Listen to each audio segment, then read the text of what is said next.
You're asking me things I haven't thought about for a long time. Is this the first time you've talked this in detail about your drumming? Yeah. You know, I wouldn't think to spend a couple of days doing it normally. Yeah. Yeah. Have you ever had a chance to talk in depth with your dad just about drums, like on a project like this? Sometimes like with conversation, but never as in detail as going through pretty much everything, like looking at all of his kits. Like there was always questions of like, hey, what were you using then? Or how did you get started playing drums and what made you want to pick up the sticks in the first place? Phil Collins, his drumming has such a unique sound and style that you know immediately when you hear it, that's that guy. This is how I want my stuff to sound. Man, what an incredible voice. I mean, he can get out there and sing. Like, he has like so many, he's multifaceted careers. Why just do this? Why not expand your horizons? So I jumped at it. I think the general public know Phil Collins from like his solo work. Very popular and very good as a singer, right? When you first realized that you couldn't play drums the way you used to, what were the thoughts going through your mind? Well, just feels so strange to hold a pair. I'm Phil Collins, and I'm a drummer. Who's Phil Collins? That's a good question. That is the question. I'm not very good listening to myself sing. really? Prefer to listen to myself drum. Good morning. How's it going, man? Pretty good? Morning?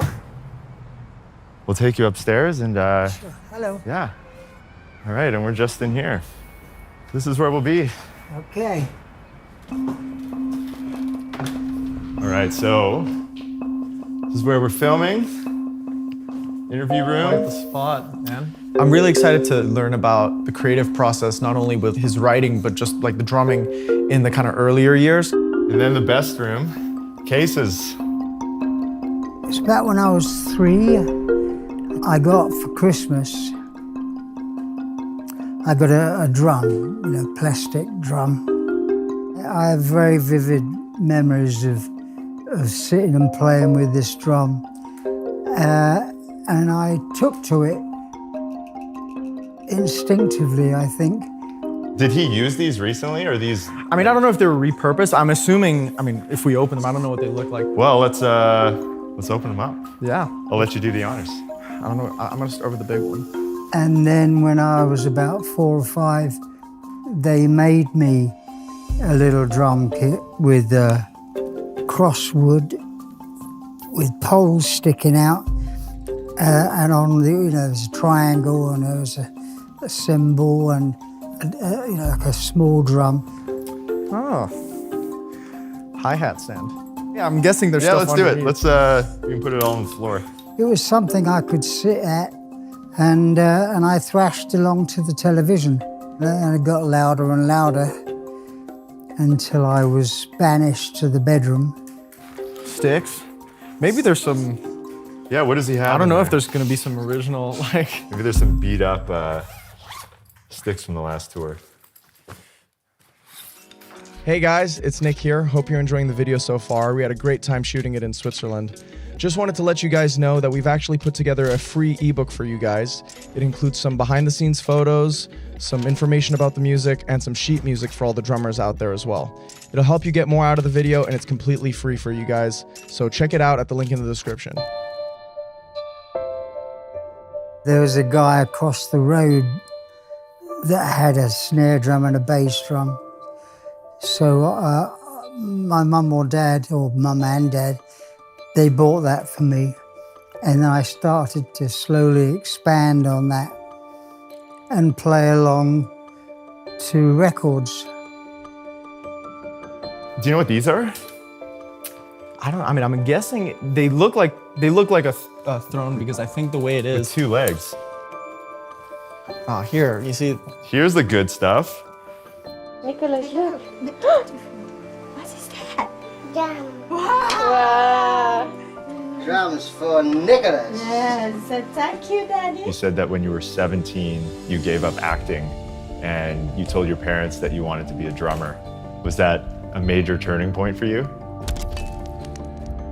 So I'm not going to go through 50 years of this. Don't worry. My dad particularly was very proud of me being in the West End, you know, in Oliver, which was a huge show. And I was the Artful Dodger, you know, so he had bragging rights on that. Suddenly I was gonna join a pop band. You know how you like go up to your parents and you share this idea with them of, you know, wanting to maybe become a drummer, and they might be skeptical about it, but then you can come back to them and be like, hey, but you guys do know Phil Collins, right? You know, I decided that's what I wanted to do.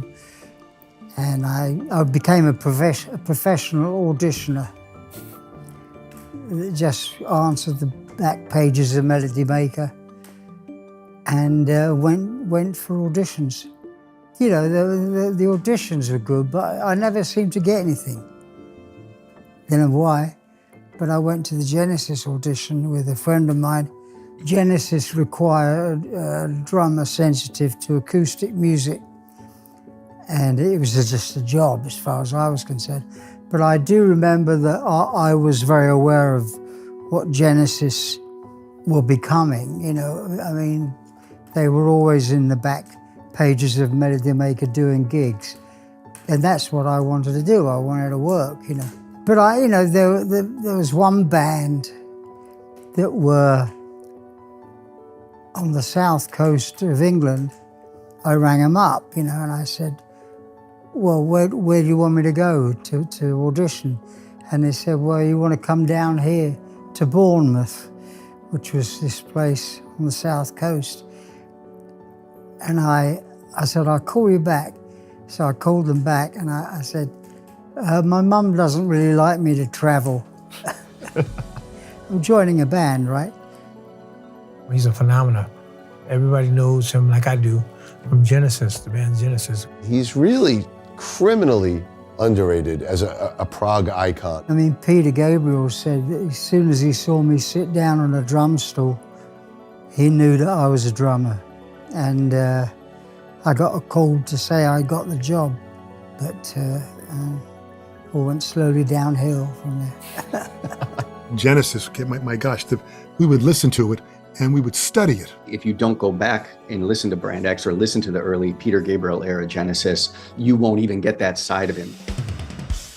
I joined in 1970 and we borrowed a place called the Maltings, which was where, I don't know what they used to do with it, but it was full of pigeons and pigeon crap and, you know, but we got it for nothing. And we just started throwing some ideas together. You know, there was just the four of us, Peter, Mike, Tony, and me.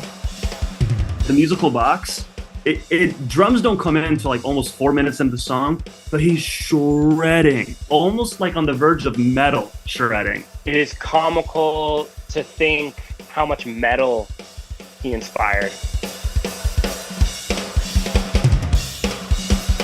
And it became a big stage song, which kind of shrunk as the years went by to, it was just the end section.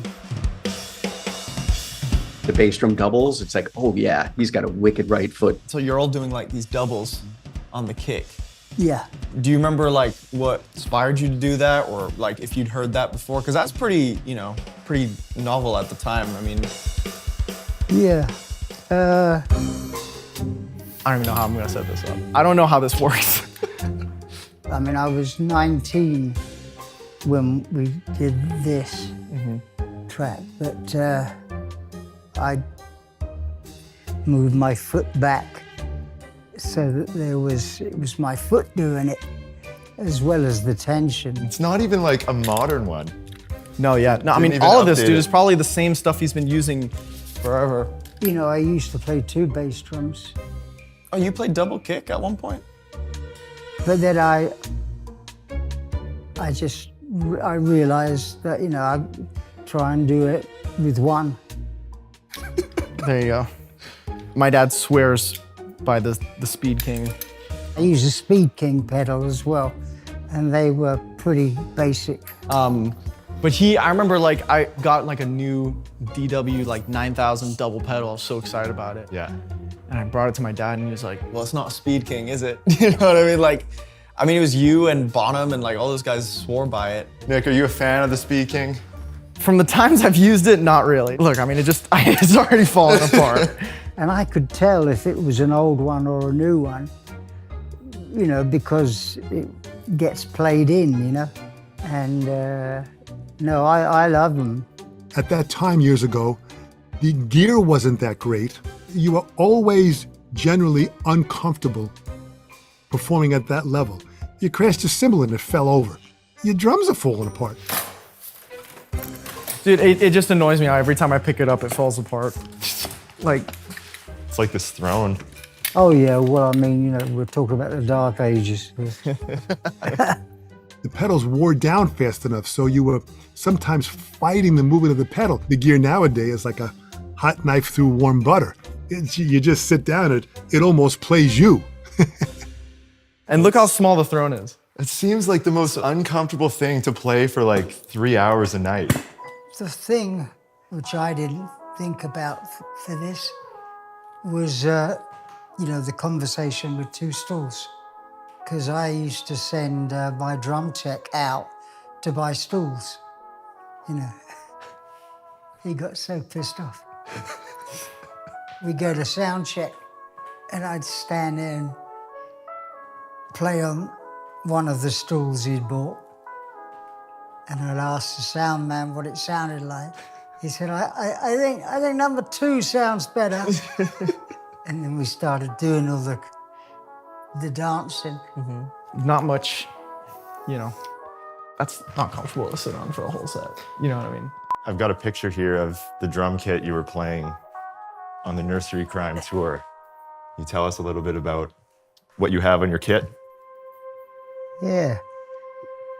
I went to a drama school. The son of one of the teachers played with Joe Cocker. He had this drum kit, this scratch drum kit, that he was, you know, asked if I'd be interested in buying, and it was white pearl. Beautiful drum kit, I mean, you know. But I took all the plastic off, the white pearl, put it back together again, you know. And that was my basic kit with Genesis. Would you ever find yourself wearing a Genesis shirt these days? And so that's the same kit. You know, I put silver. It's just so funny, like how different the setups are over the years. Because I used to do so many different things. I'd think about what the music was going to be like and bring the whatever drums I felt were appropriate. He always played what was right for the music.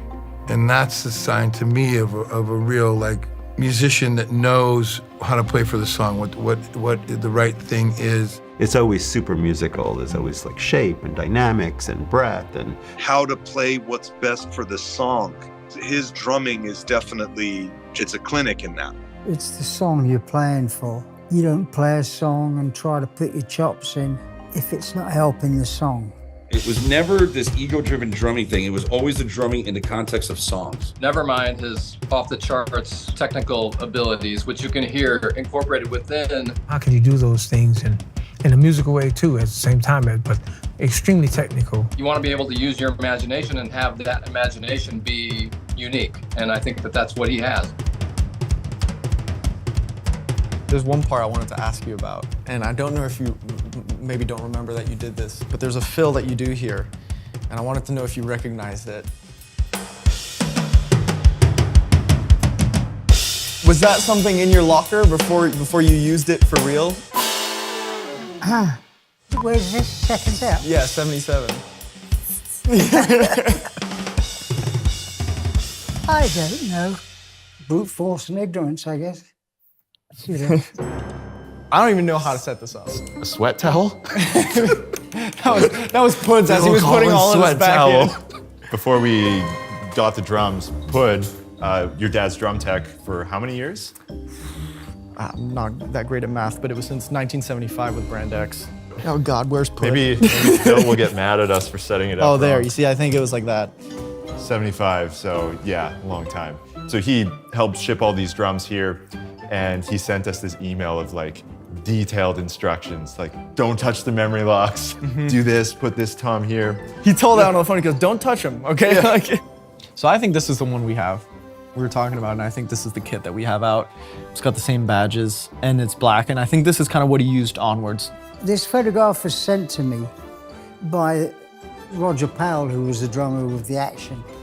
And he said, do you really need all that? And I must admit, his kit setup, often he plays a very large kit, but he never looks like it's cumbersome or anything. He whizzes around the kit very effortlessly. I wouldn't be surprised if the memory locks are still the same from Probably back in. with the red Sharpie. Yeah. So I'm assuming the red mark is at the top. I mean, that's very satisfying when there's a memory lock that works. So we're gonna see if we can follow his instructions and see if Phil is happy with the way we set it up. See what I mean? All the worn out cases. yeah. You know, with a 20-inch bass drum, right? 10, 12, 15, right? 16, 18. How many drummers does it take to set up a kit? Or to freaking set up a Speed King? Just, that sound. No one came close to that, man. You wanna have a seat? Did we pass the test? Yeah. So good to start again now. Do it again. My good friend Taylor Hawkins would always come to me, and he was always like, Chad, you gotta Lamb Lies down on Broadway, man. I mean, I have my Japanese copy right here, so start to finish, that's just one big, beautiful piece of music. I remember my older brother Joel coming home with Seconds Out, and I saw the album cover with all the Boeing 747 lights shining down on the stage, and I was like, what's that? And back then, you'd sit with headphones and you'd look at the album art and you'd read the lyrics, you'd read everything. Where was it recorded? That really tethers itself into you for life. People would ask me, like, you know, well, how long do you guys rehearse for the tour? And generally, we rehearse about a month. He really embraced every aspect of the live performances. And I would always commend him because there's nothing better than preparation. What would you say was the most difficult part of playing in Genesis? Was it the music? Was it the personalities in the band? Genesis? Yeah. No, we always got on great. I mean, there was never any backstage fights or anything like that. He would do this thing where like they'd play a show and he'd get the board audio from that show, go back to the hotel, listen to the whole show, and then make notes and put them under the band members' doors for what they could do better. Almost to a fault, he's the most hands-on guy I ever worked with. I mean, you know, one tended to walk away because you could see it coming, you know? Yeah. He stopped doing it. But he realized that, like, A, that was a total dick move, and B, that, like, you know, that was like psycho behavior right there. Yeah. You know, no, it was most of the time a happy band. You go, man, take it easy, or you're gonna stress yourself into a stroke here with this. We did a lot of laughing, actually. Talking about Genesis, did you have any pre-show rituals or routines that you would go through before you would play in front of an audience? I think they were touring like Russia or something like that, and the traffic was so bad that we missed it, and I was livid. I missed the huddle. Oh, yeah. Times, but... Oh, yeah. They left late and got stuck in traffic, and Nick rushed backstage to do the huddle. I said, we've missed the huddle now, we've got to go on stage. I missed the huddle. I walked into the arena crying. I'm like, you gotta do a huddle. They did like a mini one with like 6 band members. Anyway, so we did a little private huddle just for you. you remember who came up with that? Was that you, or was it Mike on the bass, or like, you know, how? Because that's, I mean, pretty much the whole song for the most part relates around that section. I don't remember who came up with it. It's probably me. Might as well take the credit for it. His ability to camouflage something it's hard to play, it's a challenge, but also people could dance to it. What bongs? Yeah, you know. No, I mean the fills, like, you know, you know. You knew where to put the drum fill. It wasn't always in the obvious place. The fills are coming when you don't expect it, like. Did that come from anywhere, or do you just, you know, you just did it? That was just inspired genius. He just had that magic moment during that take, and that's it. If you ask him to repeat what he just did, he's gonna say, I don't know, I just played, you know, and this is the magic. I don't remember. You know, you make it up as you go along. Right? One of my favorite things is Apocalypse in 9/8, you know, where it all just fitted together. I was off one day. I don't know where I was, and I came back the next day, and the guys had written this guitar and bass, dum dum dum dum dum dum dum dum.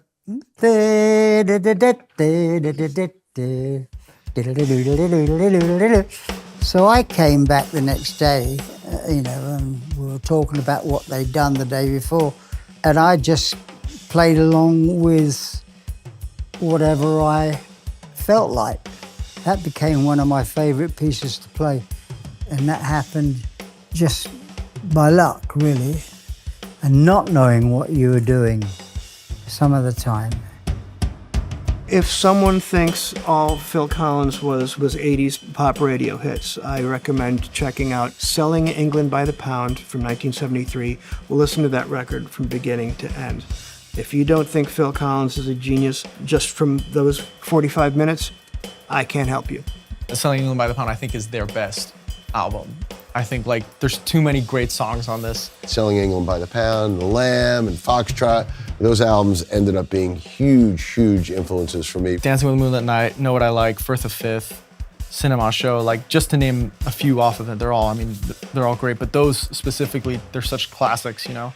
Yeah, it was kind of my Billy Cobham period, because Cobham with Mahavishnu blew me away, you know.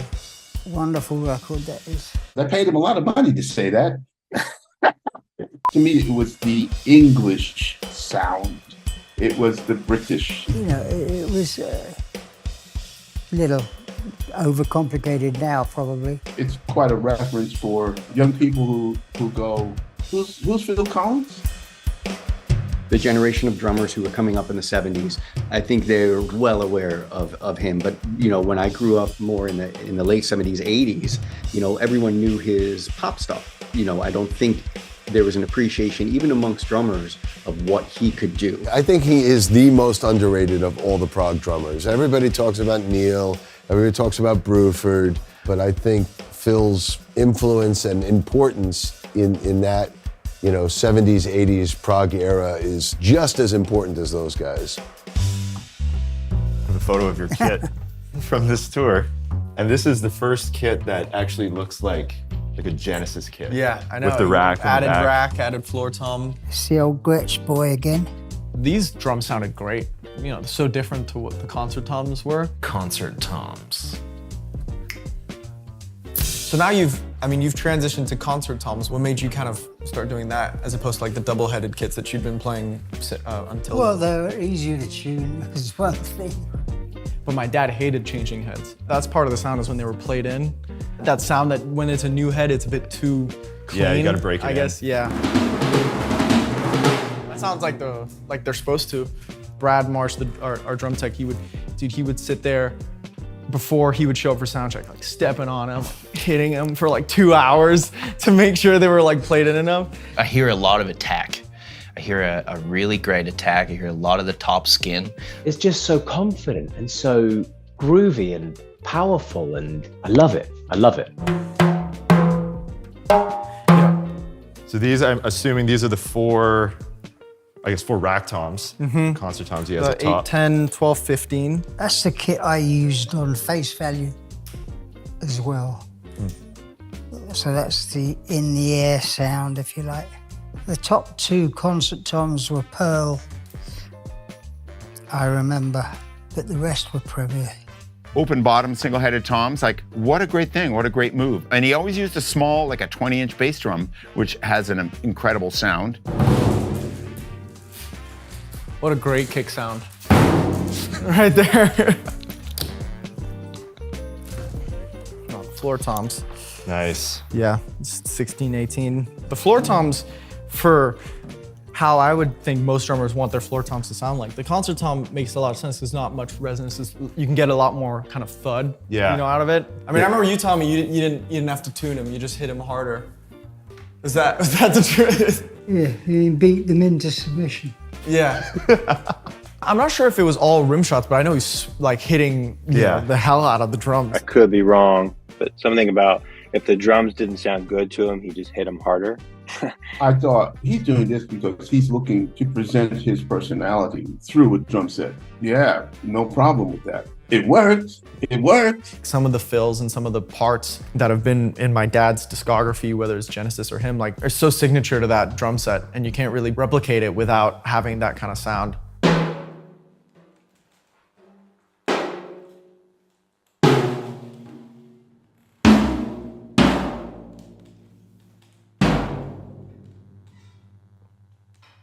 So now for that. When's the last time you sat behind this kit? I don't really know. Has your dad told you like about his first experience like being the singer? The transition from drummer to singer is fascinating to me because one of the stigmas with drummers are that we're not musicians and we should just kind of keep our mouths shut and sit back there and, There's always classed this thing as like, you're a drummer or a musician. It's no. We're musicians, Sometimes I go back to like some of the old stuff where he was just singing this very, very gentle, like backup in the sweetest little voice. And you think, oh, what a nice little voice he has, and then it happens. That's when he did the massive crossover, and when Phil Collins became more than just an incredible drummer with Genesis, he became an iconic entity unto himself. That part of him that allows him to literally go from behind the drums to the very front of the stage, it's bold, but to me, that's Phil Collins. Not only did he step up and become the singer, but he did it beyond what people were expecting from him. In the Cage, growing up, listening to that on repeat, the live versions with Chester playing, I'm pretty sure it's a concept album. That was way before my time, but this was the last one Peter was on. I mean, look, they were already successful and had a fantastic singer, Peter Gabriel. And when Peter basically left the band, instead of breaking up, Phil took over the microphone, and instead of getting moderate success, they got even more successful than they were before. Almost near the end of the tour was when he said he was going to leave, so they were still had to play shows knowing that, so I just didn't know what they were going to do after. I think halfway through America, he told our manager, and I think Tony Banks got wind of it. But from then on, we knew that Pete could leave at any time. But we had a 150 show tour to do. Some people just start singing. You're like, dude, where'd you learn how to sing? I don't know, I just sing, So he had this thing that he focused on and became an amazing singer. If I had to move from the drums to being the lead singer, I think I would just die. I don't think I could do that at all. I mean, I was the one that said, when Peter left, right, let's do it instrumentally, Yeah. And everybody jeered and told me to shut up and get back in my box. But, I can see that they were right. You got to also understand, Phil was a young actor. This is a very important part. As a young actor in England. He did a lot of theater as a kid, so maybe that could be what made it kind of easy for him to just assume that kind of role. The theatrical experience definitely helped me get up on stage and not be nervous, you know. There's stories about after Peter Gabriel quit, like they were having auditions. And so like they were just like, oh yeah, we're just gonna audition singers. Like we're just gonna get another singer, you know, hire some, you know, well-known British dude back at the time. But Phil Collins was like, yo, hey, I got this. I can do this. As far as like the audition process goes, I think he just wanted to be asked by the guys because he'd done backing vocals, and he didn't want to be like, I'll do it, but he kind of wanted to be like, Phil, you know, what do you think if you did it? It was not in my mind to become the singer. It's just nobody else really wanted the job. He became the lead singer of Genesis. I think that's stunning. We had a long search for a singer that didn't amount to much. I used to sing all the songs at the auditions to the guys that were singing, you know, or coming to audition. And I started to, in general, sound a bit better than they did. He had a great voice, great killer persona on stage as a frontman. Yeah, it didn't bother me. But was it kind of easy for you because you knew how Peter sang and you knew the parts, or did you just kind of go about it your own way? Well, I kind of went about it my own way, but I was singing melodies that I'd grown up with. Trick of the Tail, this was the first one he sang on. Lots of great songs. For him to come out with this album as the first one he sang on, like with Dance on a Volcano being the first track, I think that was big. The first Genesis that I really was passionate about and got into was the kind of the Phil Collins era where he was singing. My very favorite Genesis album is Trick of the Tail. When you listen to the confidence and the husk of his voice from Trick of the Tail and right when Duke and Abacab, he had a thing. He was just full-on muscle man vocally. From the first show, the fans loved him because he was part of the band already. It wasn't like a new guy had to come in and be like, you know, win over the crowd. Yeah. My excuse was always my voice has been there in the background, whether it's backing vocals or the odd lead vocal here and there. And then this is one of my favorite pictures. This was taken at the last ever Genesis show with him and Peter. And that was really special. And it was emotional to see them together because I think that there's this like misconception that like there's like this beef because they were both singers, but they love each other. And when Phil started to sing, he knew how to step into that role of that song. We were cheering him because we believed in him. When Peter left, I didn't know Peter left. I thought it was still him. I thought it was Peter and it was Phil. And I went, get out of here. That's amazing. It's funny, I was still called the new singer. I joined in 1970, 74, Peter left, and I've been there ever since, but I'm still the new singer. Him stepping up, that's saving the day. That's like Superman type stuff right there, man. It just looks so dull. You know, if I was singing the whole show from behind the drums, you know, I didn't find it physically difficult, sorry. You know, especially with the cymbals and you're putting a screen up. We didn't want to go there, really. He was just a drummer. And then everything changed when the microphone was put in front of his mouth. The first gig I did as a singer was in London, Ontario. And I went on and I didn't let go of the mic stand. That became my drum kit. It's kind of very eerie. I always missed being behind the drums, you know.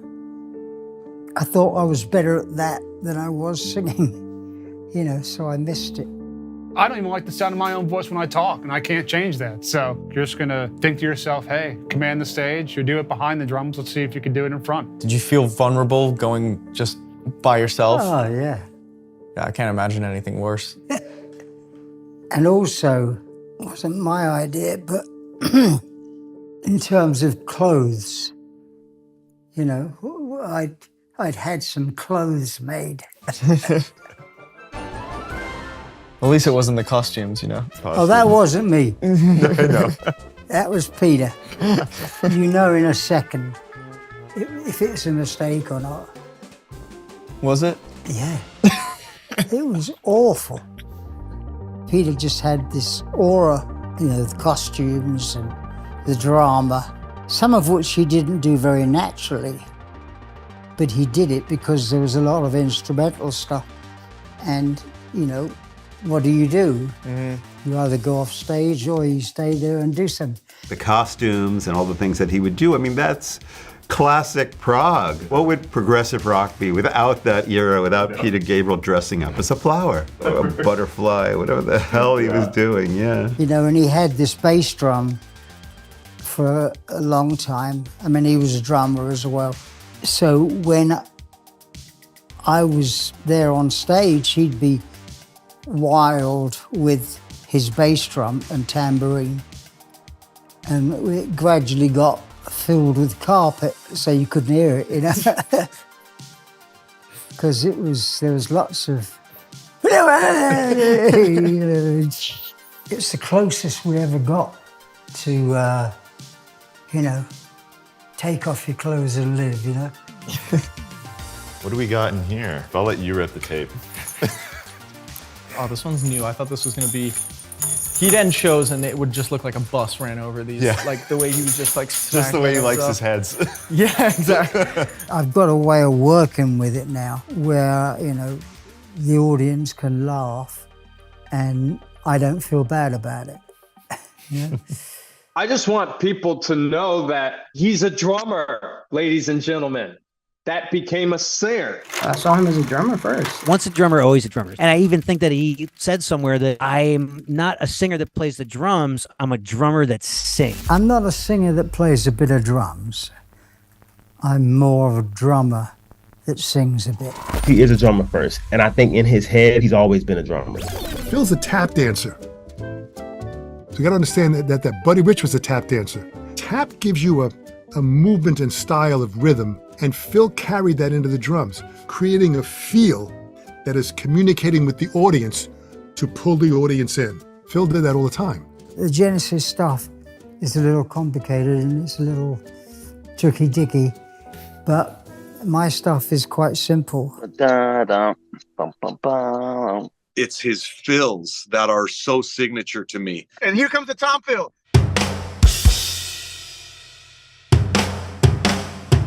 That one groove where it just goes da da ga goo goo ga with the cymbals and the kick, and you go, ooh, wow. Turn it on again. Check that, go, go, go. Get out.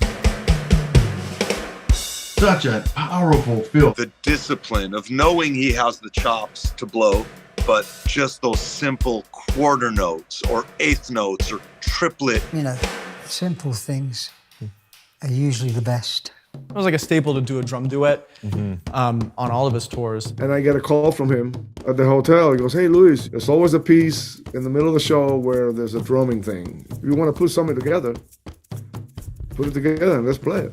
Phil, what was your inspiration for the two drummers? Was there a band or someone else you had seen? No.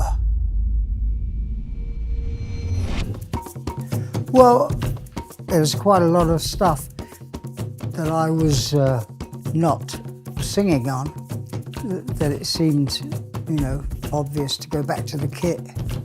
Was that almost like your version of the costumes?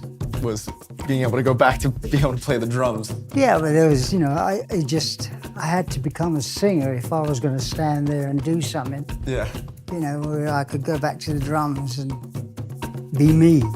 I'll see bands that do like the double and even triple drummer thing, and I'm like, kind of like, why? I love the intricacies of two different drummers playing at the same time. But that was always a very special kind of a moment, and I think they really were able to play off of each other. It grew from me and Bill doing like 16 bars, 32 bars, whatever, into Los Endos.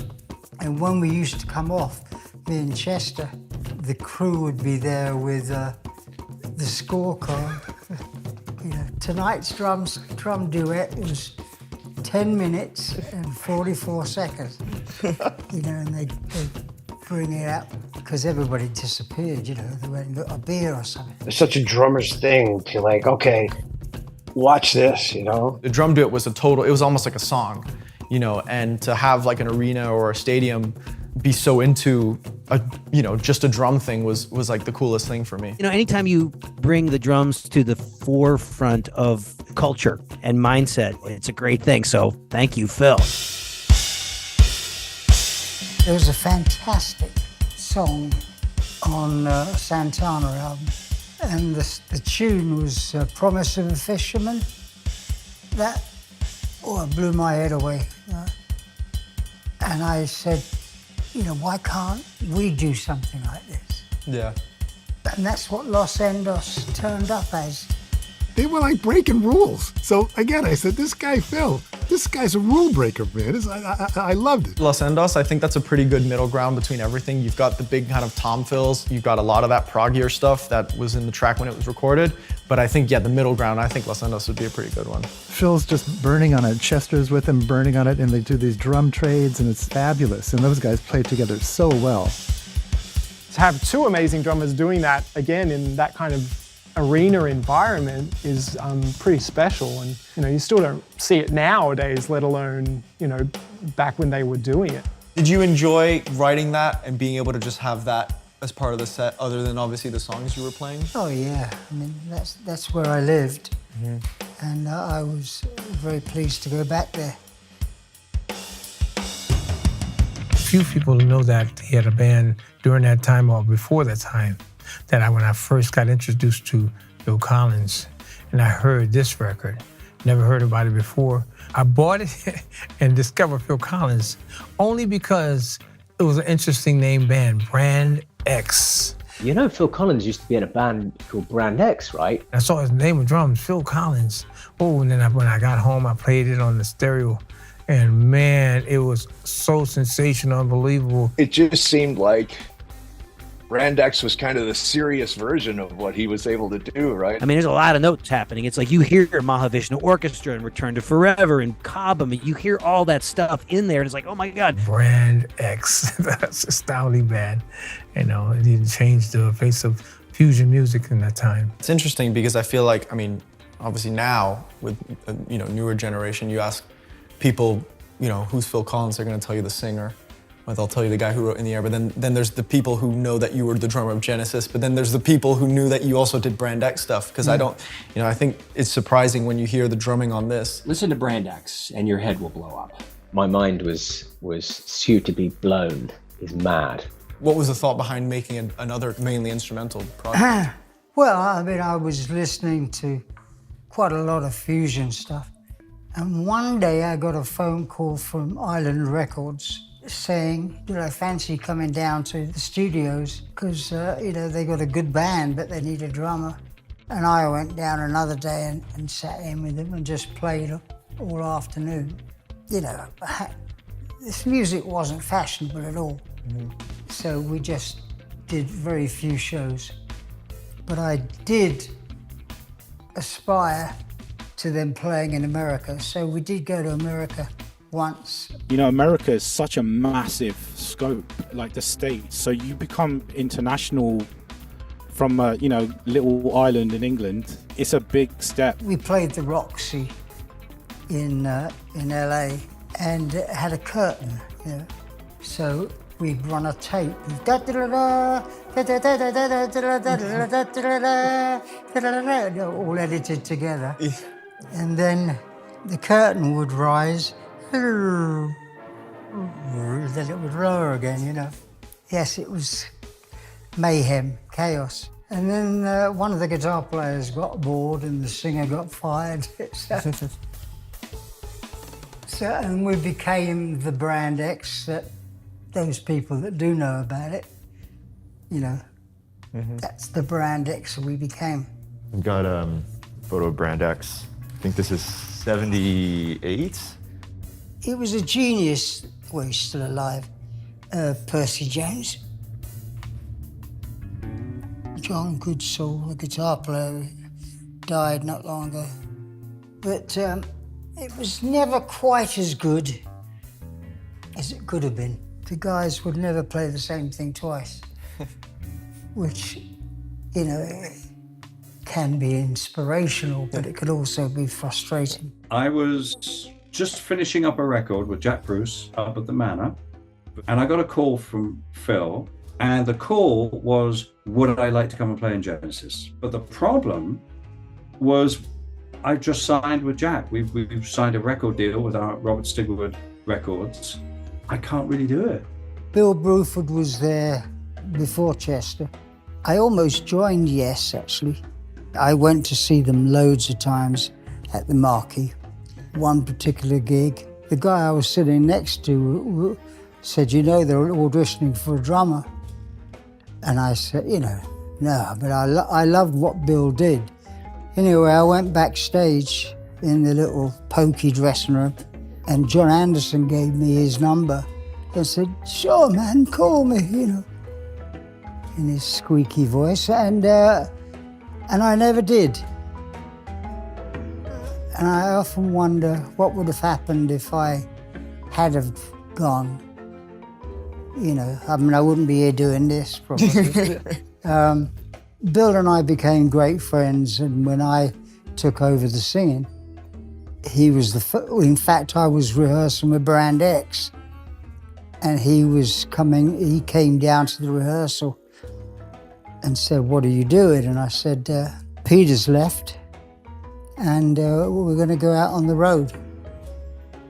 So we're looking for a drummer so that I can sing, you know. And he said, well, why don't you ask me? I said, well, I didn't think you'd be interested, you know. And he said, no, I'd love to, I'm doing nothing. Bill was, you know, obviously he was a favorite with the fans because of his Yes connection. But Bill constantly put tripwires in front of him. You know, and I tried to convince him that sometimes it's okay to do something that's a little predictable so that we know where we're going, you know? But I think he felt he'd been there with Yes, and he was gonna be going to King Crimson at some point.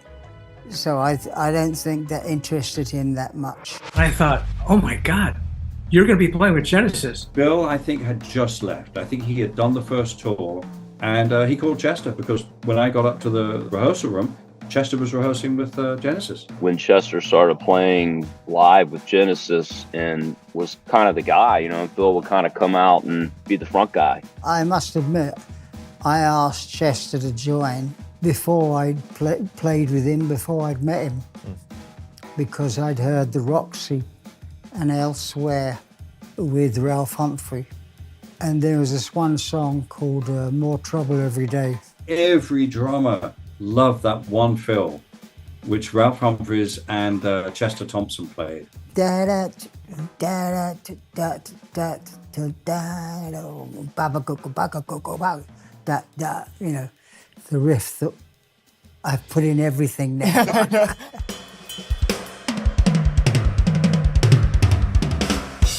And remember, none of the guys had met him. I'd only spoken to him when I asked him to join, and he came over, and the first thing I asked him to do was to play that riff. And then, you know, I played it as well, and we put it in wherever we could.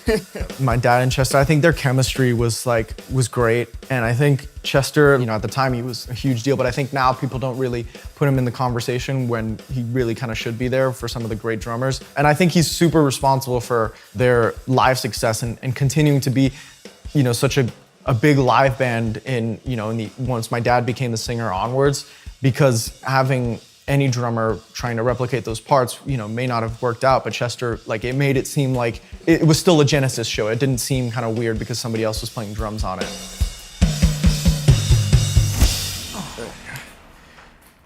You don't have the most stable throne, so you should be careful going back. Yeah. The next album was Wind and Wuthering, which I think is kind of an underrated one of your albums with Genesis. This is your second album as the singer. What was it like at this point, writing and just kind of being more comfortable with that role in the studio as well? I don't know. 1975. One that you personally wanted on the list was What Gorilla? This was very influenced by Weather Report, and it's one of my favorite things that Genesis did. For What Gorilla, did the drum part come first, or was your drum part a Yeah. response to something else? No, the drum part, you know, was just one of those things that I played to warm up. Mm-hmm. And the guys joined in, I guess. Follow You, Follow Me off of, and then there were three. So now it's just the three of you guys, it's just you, Mike, and Tony. Was the dynamic different that it was just you three now? For a long time, it was Genesis wrote everything. And then when Peter left, we decided to get more specific and let people know who was responsible for what. I'll always remember that when the record came out, Chester was still in Weather Report. He was playing it on the Weather Report bus. And Joe Zawinul said, "Who's that?" That's Hip. You know? And when Chester told me that, I was blown away. Because it's a love song, you know. On the reunion tour, you went back on the drums and played it while you sang. Was it like a specific kind of vibe and thing that you kind of just... Well, I think the consensus was that it felt better when I played it. There's some things on that record which I can't play today. Well, I can't play anything today. Was it hard to play at the time, or was it just, over, No, at the time, it was easy. Mm-hmm. I mean, easier, certainly, than it was. We just went for it, and we didn't do it many times. Mm-hmm. God. There's one song, Down and Out from, and then there were three, which I know me and Nick were going to include in the original list, and he said, I don't know if my dad wants to do that one. Well, that period of Genesis, and then there were three, I'm not particularly fond of. This is just, from a personal point of view. I mean, I do some fills on Down and Out that I couldn't do today. Well, I did them in the studio, and they worked great. But that was when I was, I'd only just become the singer a couple of albums in. So I was very intent on chops, trying to do things that I had never done before. So Down and Out is, I haven't heard it for ages, but it's a period piece. This is the one I had as a kid, so I still have it. This one, the first song, come on.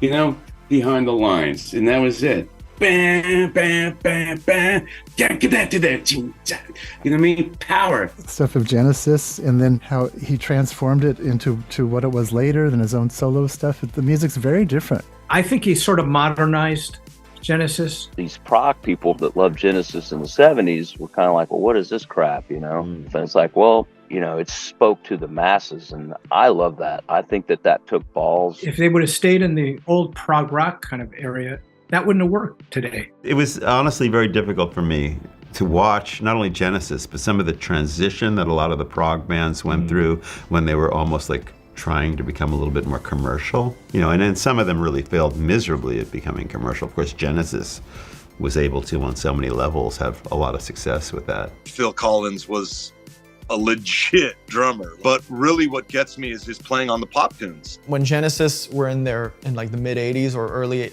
just the 80s in general, I think for them, obviously as a band, they were in their prime, and the set list was now so you had the prog stuff, but then you also had the newer stuff. And you can tell he's rocking that 80s haircut, Oh, yeah. that 80s mullet. In a sold out Wembley. Yeah, that's such a statement. Yeah. And during the 80s, you can see that they were trying a lot of electronic stuff. They were really trying to come up with something different. The gated reverb thing with Hugh Padgham. What's more 80s defining than that? Phil Collins was pretty much the music, the pop environment. Oh, I remember hearing Phil Collins on the Genesis record. And thinking this is really good. At the Melody Maker Awards, which back in the 70s was held every year, and all four Zeppelins and Peter Grant, their manager. They turned up to collect, I can't remember what it was now, but we won International Live Act. And I remember them walking in. It was almost like we'd stolen a bit of their thunder because they were huge then. I just kicked myself for not going over and saying hello, but they had such a bad reputation, you know, with their crew. They just, you know. Less said about that, the better. Yeah. I love that. I love that, Phil. That is it. That is the one.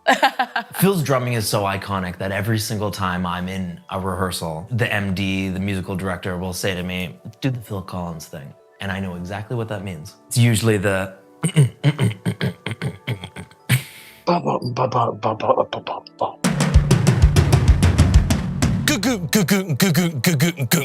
How can you sing gated reverb, I guess is the question. a little bit of the gated reverb, you know, a little fuzz. This sounds like some Wriggle shit. What was the thought process behind doing your first solo record after being in a band for so long? Were you nervous about putting it out and then, you know, writing it? What was it like just doing it by yourself? You know, it was, if I was honest, and why start now?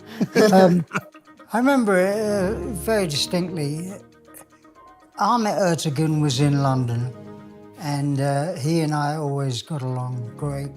So I went up to his house, and we had a couple of drinks, and I said, I got a cassette here, if you want to hear it. He said, I'd love to hear it. So I put it on, and they were just my demos, you know. And he said, whatever you do with this, I want to be involved. Which gave me the kind of confidence I needed. So I went home quite full of myself. And there was no real drums on anything. Those old drum machines? Yeah. We were in England and we were rehearsing at Shepperton Studios. I was going to be leaving and having a car take me back, and he said, are you going back into London? I said, yeah, I could give you a ride back there. I sat in the front seat with him, and he had a cassette, and he had In the Air Tonight and I Missed Again on his as demos. And I didn't know yet what kind of writer Phil was, because he hadn't really stepped up as a writer. And when I heard In the Air Tonight, just a cassette, and I thought, this will be great on an album. I didn't listen to that song and say it's going to be a hit. I just thought it would be a great album track. As soon as the drums start that up, you know, you could feel kind of a bolt of energy go through an audience. Then drummers may be like, man, that's a simple feel. Anybody can do that. Maybe true and say it, but it's the energy that comes along. You know, that energy is inside that feel, so you feel it. You feel it a certain way. And so when I left Phil, I just thought, he's going to do a solo album. Once he started going in the solo world, and it was very impressive. That drum sound. That's the sound, you know. I mean, it pretty much dictated the rest of that decade. I just froze, man. I was like, what is that? And you could see, like, physically people would react to it. And I remember Clapton and his guys saying, fucking hell, what is that? So it was just a little thing. But that became the flagship. That huge sound it created, I guess accidentally, just became a staple. It's become a staple. It's like the fabric of the universe. I just want to play this.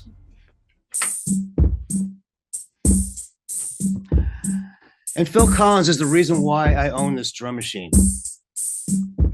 I actually learned about him through there was this amazing commercial in Australia with a drumming gorilla, and he did the In the Air Tonight Phil. And I was like, who the hell, where did this come from? That Phil kind of had another life of its own in Australia because it got used in like a chocolate ad, and it was like a gorilla, and it's the start of that song, and it's just fading in, and then it really goes crazy, and yeah, it had like another life of its own. Maybe 10 or so years ago. On the original demo In the Air, you'd have to hear it to believe it, but There was no Phil. It was just a stranger to you and me. Gum, gum, I can feel it. Ba ba ba ba ba ba ba ba ba ba. Do do do do do do do do do do. Ba ba ba ba ba ba ba ba. Smoke a bowl and put that thing on and try to guess when it's coming. And just, you fall off the chair. It was so good. I still think one of the greatest moments on stage for me, and it's consistent every single show, is In the Air Tonight. The anticipation that builds up in an audience. You got to wait to get to that part. Like, it don't happen in the beginning, so you got to be patient. And at the last second, this other third drum kit would come up out of the floor and he would step into it and do the fill, and the place would go insane. And I just sit there just going, genius. I guess it was the 96, 97 Dancing to the Light tour. I used to walk around the stage and then, go up a few steps. And then I'd get to the drum school just in time. And I was walking around and I didn't see the usual lights coming up. And I thought, that's weird. At this point in the stage, there's only one kit there. His kit isn't there anymore. And so he's singing the song and he's walking around and everybody's getting a little nervous. They're like... There was no drum kit. It was on a lift, but it was still on the floor inside this hole in the middle of the stage. And I didn't know what to do, Everyone that listens to that song, even now, they're waiting for that fill, right? This tension's building. So I jumped into the hole and I, of course, played the fill. Yeah. And sang it, but none of the audience could see me at all. And at the end, I came out of the hole. I explained to the audience what had happened, but you can't play that song again, with it all happening.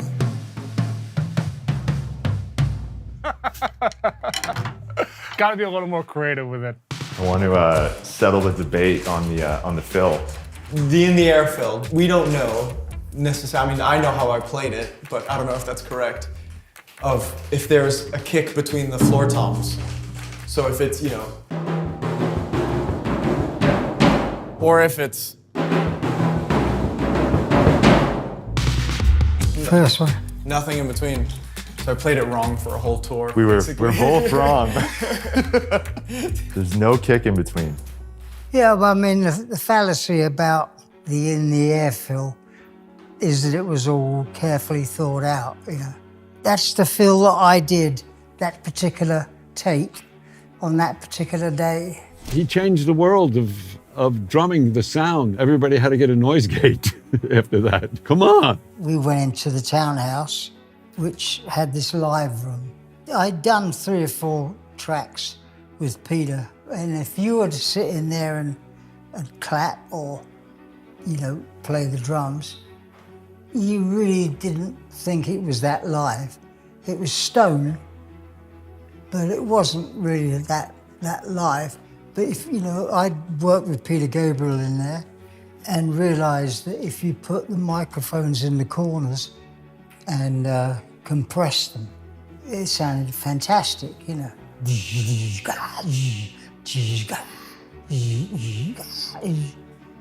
he said, what is that?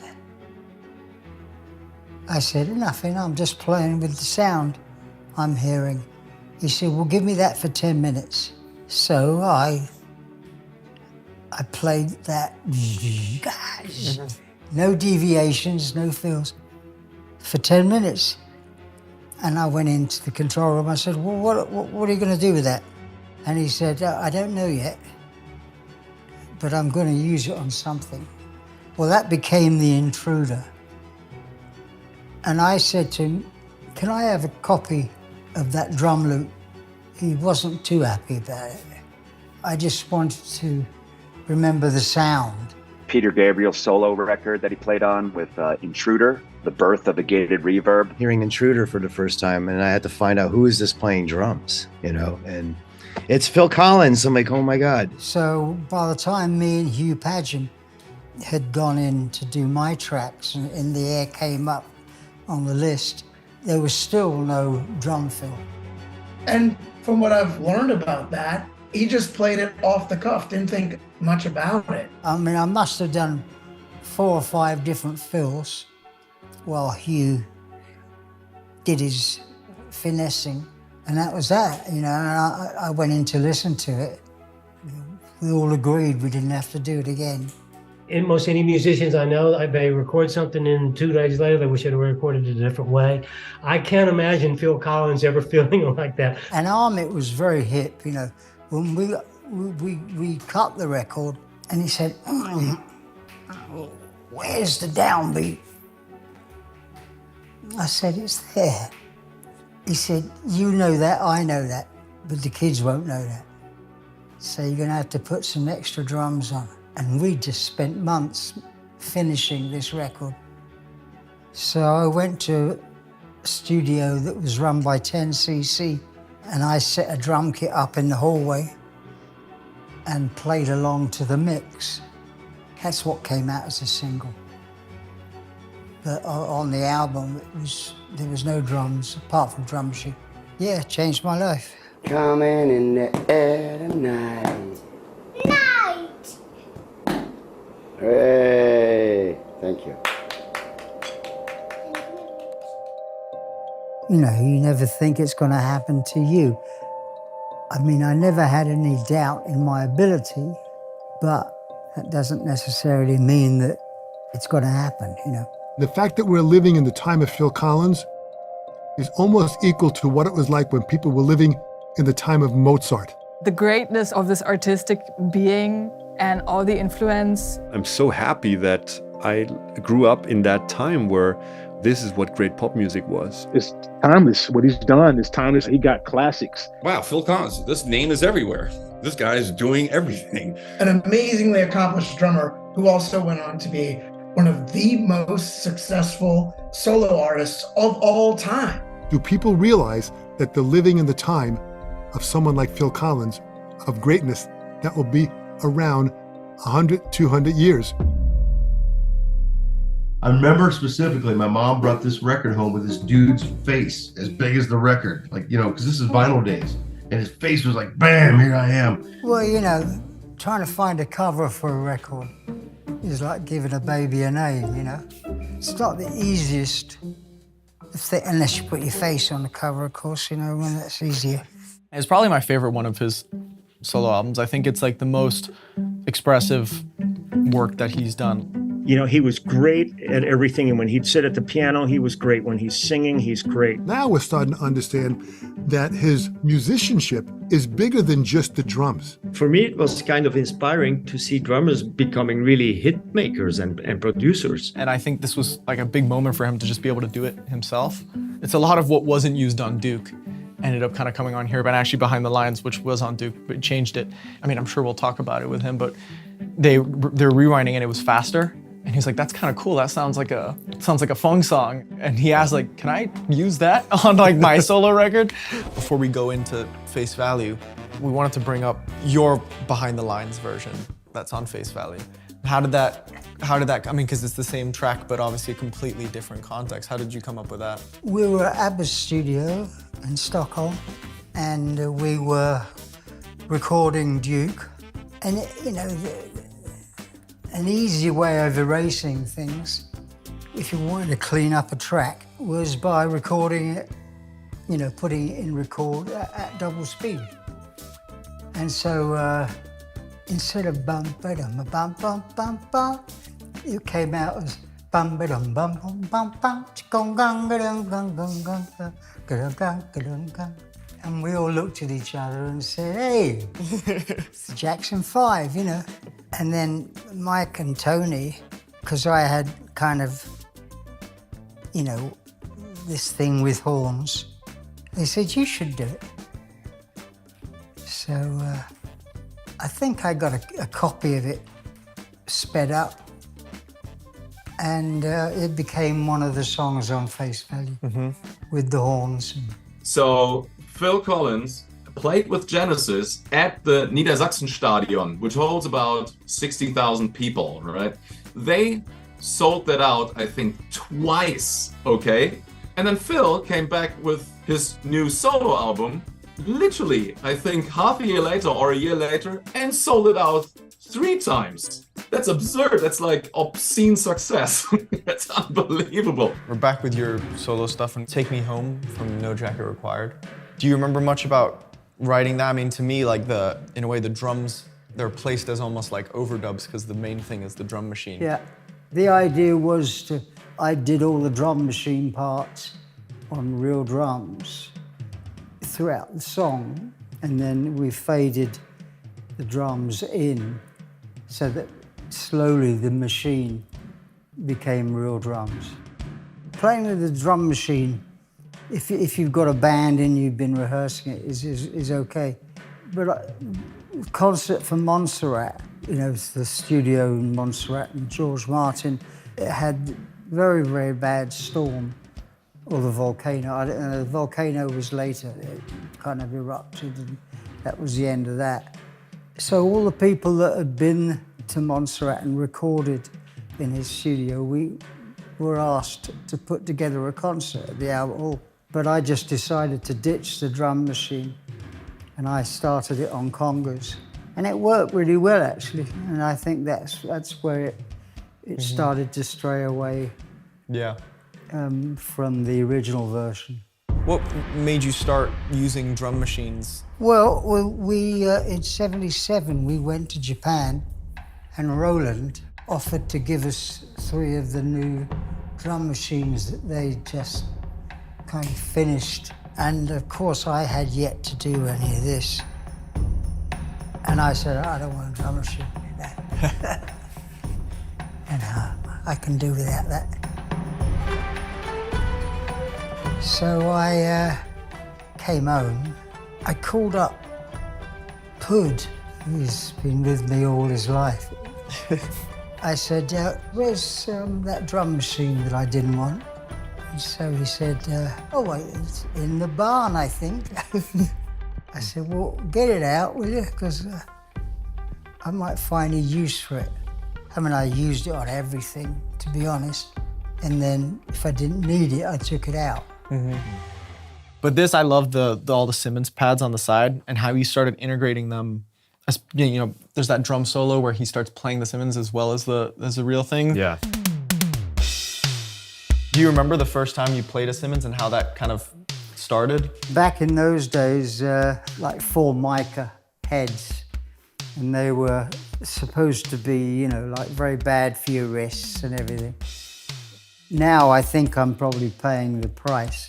Dude, they're so hard. They're too hard to play. They hurt. It was formica, like your kitchen counter. And that formica was a completely different feel than what the drum was like. So I believe the same thing happened with a lot of the Simmons players. They played it the way you hit a drum. And you can't. Because now what happens is you accept the shock. Trigger finger, carpal tunnel, tennis elbow.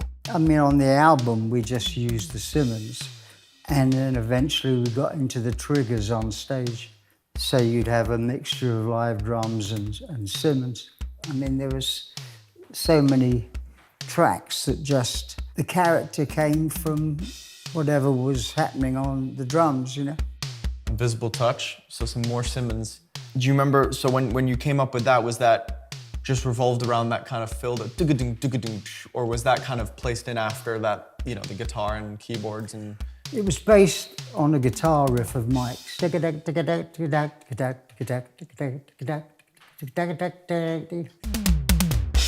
programmed something so I could sing, and I just started singing. She seems to have that invisible touch, yeah. She seems to have that. And that ended up being one of my favorite Genesis tunes. I still have Genesis cassettes. I think I can find in the garage right now Invisible Touch. I remember that as a kid. Every time I'd come home, you know, just like, whether I was 7 or whether I was 12, no matter what, complaining about a girl or something, you're like, hey, that's what Invisible Touch is about, man. You know what I mean? And I have that vivid memory in my head from, me being a kid. The Simmons drums were not my favorite phase of drumming in general. I know there's the little trigger sensors in there too. Because, he was using a Simmons kit back in the 80s, but then he started, like, they had the module and they just, plugged it in to the actual drum. So it was. I didn't know he actually triggered them off his acoustic kit back then. But what was cool is like, you could hear that they were blending the real drums with the triggers, which like to me made it made the live version sound a bit more normal. Because like Home by the Sea on the record is straight Simmons, which is, when you're in the studio it sounds, but like live having the kind of the beef of the real drums. More thin. Yeah, it helped a lot. Is that second bit of Home by the Sea where the Simmons come in, is that all kind of just you playing around with what you were hearing, or was that kind of a groove that had been sitting around for a bit? I'd gone through some of the presets and I never really got too much into it, inside the thing. But that was definitely John Bonham. I mean, it can't all have been When the Levee Breaks. I mean, by this point, we had moved into the Genesis studio, and that had a live room, but that live room was totally different sound to the Townhouse live room. Still Stone, but different Stone, I used to crank it up through these monitor speakers and played with the sound. And then I came up with the rhythm of the second part, if you like. And then we kind of improvised a lot around it. We had the groove plan, I just started improvising. Home by the sea. I don't know why I sang that, but home by the sea. We'd always wanted a studio of our own because we didn't want to keep looking at the clock, And it didn't matter. I mean, we used to go there for weeks and just improvise. At this point, you started doing a lot of work as producing records. Any memories about how that was different to doing your own thing? Who mentioned, Frida? What blew me out from Phil Collins is when he did that song for Frida from ABBA. It's not an intricate, hard to do thing. The groove of it is amazing. Like, that was a pop hit. I loved the song he did with Frida. I Know Something's Going On. That song's badass. Feel, groove, production. What do you say? Something Going On by Frida. It's like, that's Phil. I know it. It's got to be, Then you look it up, and it's like, yeah, Phil Collins, he actually produced the record. With all these things that you did, all these performances, was there anything else that you wish you could have done? Maybe an artist that you could have played with or a band you could have played with? Joe Zawinul. I just love what he did. We played the Syndicate North Sea Jazz Festival, and there was Tower of Power and Buddy Guy. Joe Zawinul came to my caravan, It was indoors, but there was no dressing rooms. And he, it was like meeting God, He invited me over to his caravan, and we had a couple of Sliboviches. We exchanged numbers, and I stayed in touch with him. He used to send me postcards, and I would send him messages. But I wish I'd have played with him, although I would have been scared stiff. So no, I have no feelings that I wish I'd pursued this or hadn't done that, because one thing leads to another. He played on one of Robert Plant's first solo records called Pictures at 11. You wouldn't know it, and he sounds like Bonham. It's incredible. The drums are just jumping off the airwaves. I remember I was at home, the phone rang, and I picked it up, and this guy said, "Hello, is that Phil?" So I said, "Yeah." He said, "Oh, it's Robert Plant here." And I was quite starstruck. And he said, "Do you fancy playing drums on my record?" I'm doing a solo album. So I went to Rockfield's studio and I kind of took over a little bit. You know, sometimes you got to whip people into shape. Yeah.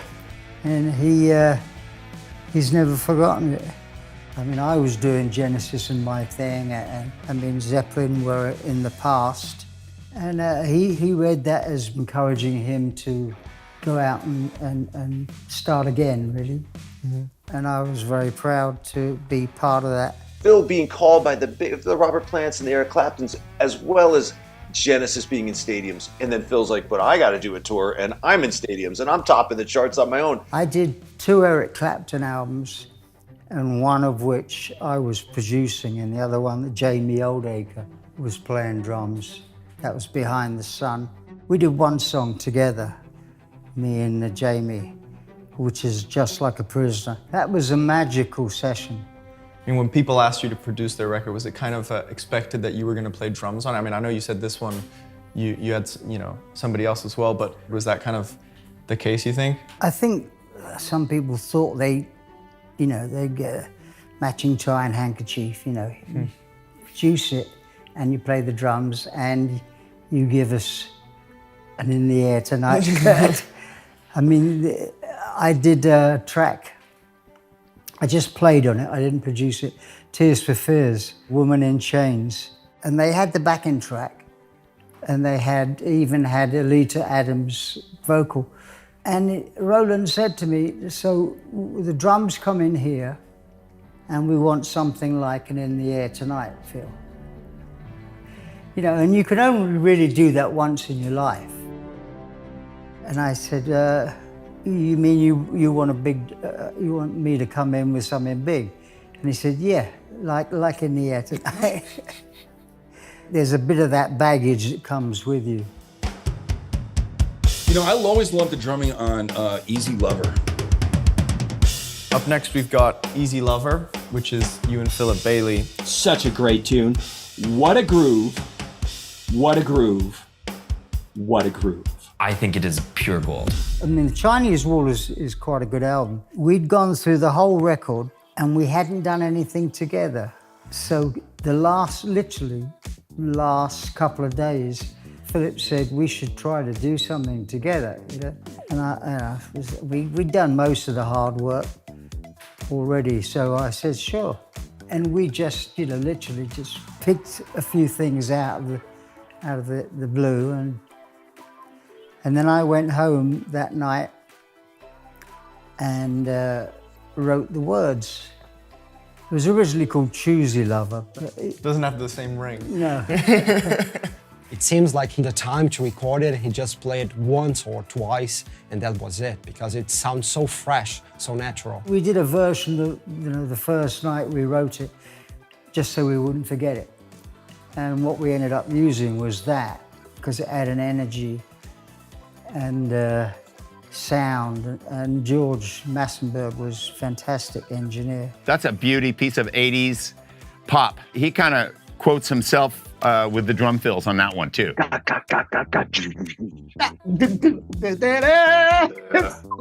Good album, that, and happy memories, Used to have curries most evening and a pint of lager.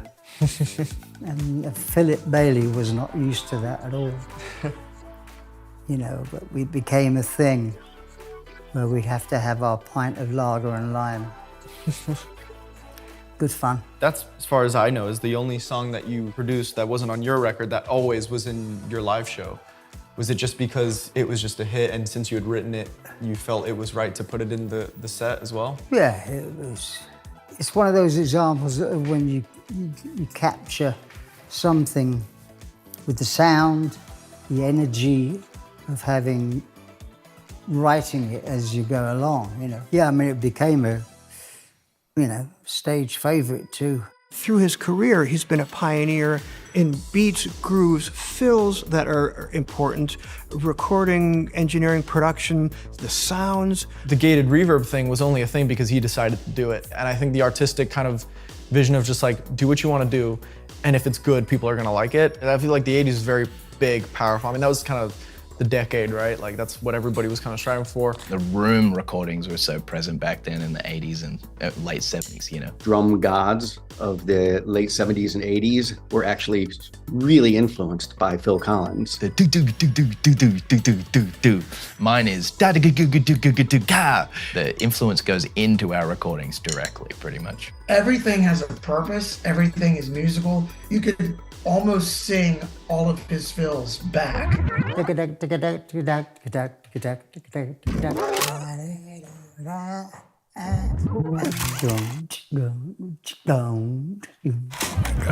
did it again!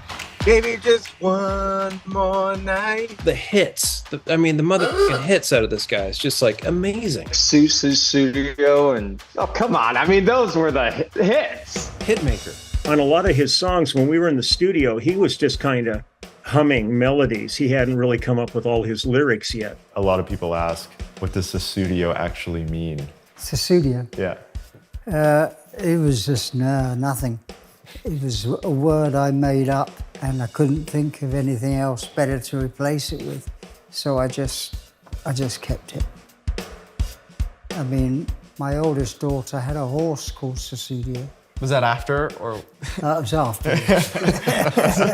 It went through different incarnations as different tours went on and finally just became this giant showcase song. Say, Phil, what do you think about this? I Don't Care Anymore off Hello Must Be Going. So this is your second solo record. I think this one was the year after, but I don't know how long you took to get back into the studio straight away. Yeah, I don't remember now. We did that at the Genesis Farm rather than at Townhouse Studios in London. We were out in Guildford or wherever. Very cool studio. The hallway going into the drum room was just lined with platinum records and gold records and stuff. And then We'd be sitting in the studio and I'd look out the window and like a deer would come and look in the window and stuff. Hello Must Be Going was a little harder because I didn't have so much, apart from a few leftover, building blocks. And I hadn't been on the road on my own until I'd done 2 albums. So there were some things that were really good on that album. I mean, I Don't Care Anymore was quite a big song. The drum part creates such a sort of like menacing type of vibe, you know? When I was doing that track, vocally, we were sitting down listening to it, just having done the master vocal. I said to the tape op, the assistant, I said, the vocals should be in by now. And he was recording over it. So I had to do that again. The horn players, I was quite tight with them by this point. But these guys, they couldn't drink. And Thomas Washington, who was the arranger, Tom 84, he was on the Earth, Wind & Fire records, and I thought it was a computer, because their stuff was like, and it turned out Tom 84 was this guy. It's all like that, and I think it hit the bottle early in the sessions because he had Hugh Padgham crying. Just wash my fingers, Hugh. When I do that, you punch in. He was told to start recording by Tom Tom. And he wasn't ready, He didn't have a balance really yet. It was not a very happy start to that record from their point of view. There's so many cool grooves that he does that are really just based around the kick and the toms and then maybe the snare. That's unique, man. Not a lot of rock guys do that. The drums on that start with the microphones inside the concert toms. And as the song progresses, it gets liver and then it goes back at the end to it being, Wow, this is how Tom should sound. And also, I was using a different drum machine, awful thing, called The Movement, and the Eurythmics had used it. And I don't know why I got hold of one, but the sounds were different. So on that track, you get this kick on kick, like these like metallic sort of sounds. And I used that on most of the record. A lot of drummers think that the groove starts with the toms, but I think, Nick, I was talking to you and you said that the groove starts with the kick. Correct me if I'm wrong, but the one is the one. Yeah. But yeah, I mean, it was, I mean, I saw it quite normally and naturally, but some of the other guys, you know, I had to count them in because there was no beat where they were used to having a beat. In fact, even on the last tour, Brad Cole, the keyboard player, you know, sometimes would be on the wrong beat. Yeah, And take a bit extra long to come in with the keyboard. It's not labeled which ones are which, right? No, No. There's no numbers. I would assume this one's for the ride. The ride symbol. Ride A. Great sounding ride. Especially the cymbals in a so high position looked great. But it's not that good for the back. I know Vinny had the back problem because of this, because he's sitting so low. Simon also. Don't know how that works. I have no idea what I'm supposed to do with this.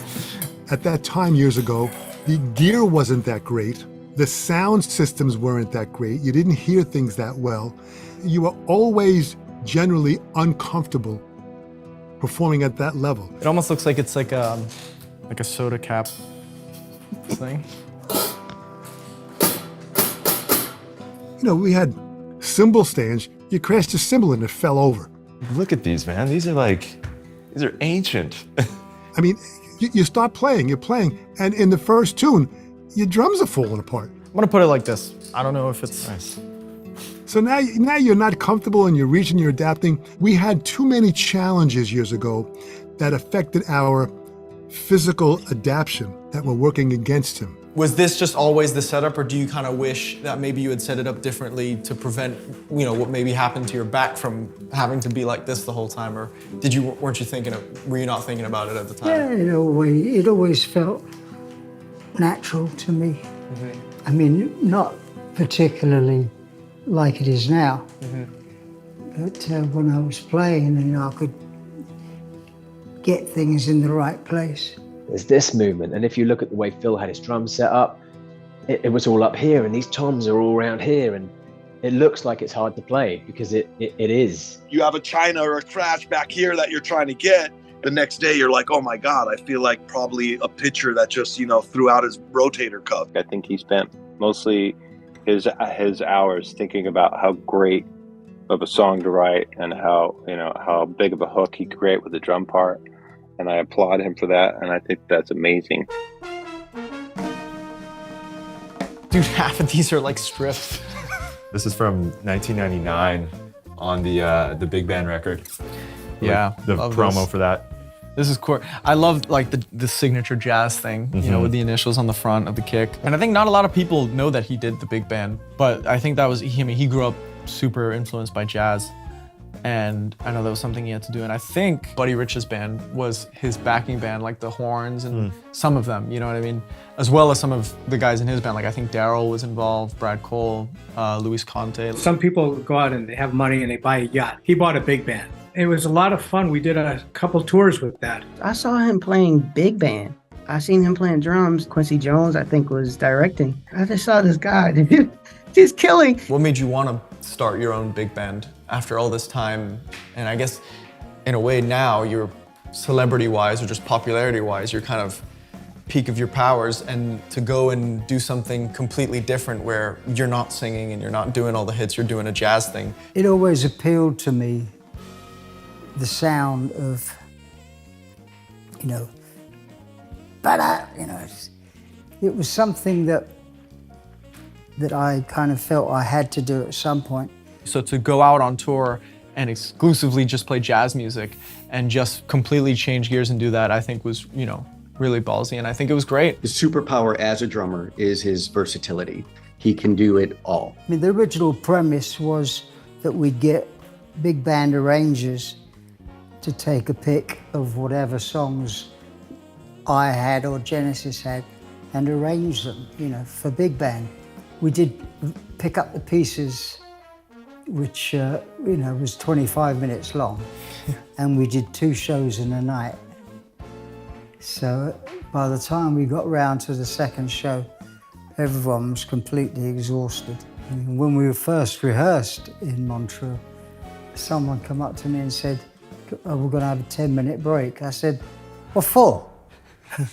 "What are you going to You weaklings." I wonder how it was advertised when fans were showing up. Is it like, it must, because I'm sure, I know the kind of person he is. It would have been like, by the way, this is jazz. I'm not gonna be singing In the Air Tonight. I'm not gonna be singing, all this, playing the shows, and maybe people being like, well, play In the Air or something. Like, did you ever get that? No, I think it got up people's nose that I didn't sing. On the second tour with Alita Adams, they didn't want to hear her sing. And I was offended by that.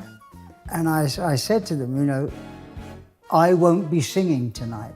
And even in LA, Quincy Jones came on stage just before the encore and lectured the audience about how they weren't gonna hear stuff like this again. And I'm thinking, yeah.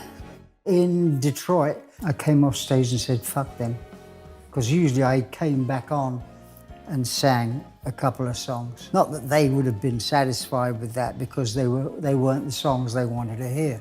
Mm-hmm. They were standards. But this kit was the kit that he had set up downstairs when I was a kid. Okay. And so the first kit when I sat on his lap and started tapping was the big band kit. I don't know where it is now. I'm sure it's somewhere in storage. I was asked to play in a Grammy salute to jazz. The phone call I got was like, did I want to play with Tony Williams and Buddy Rich?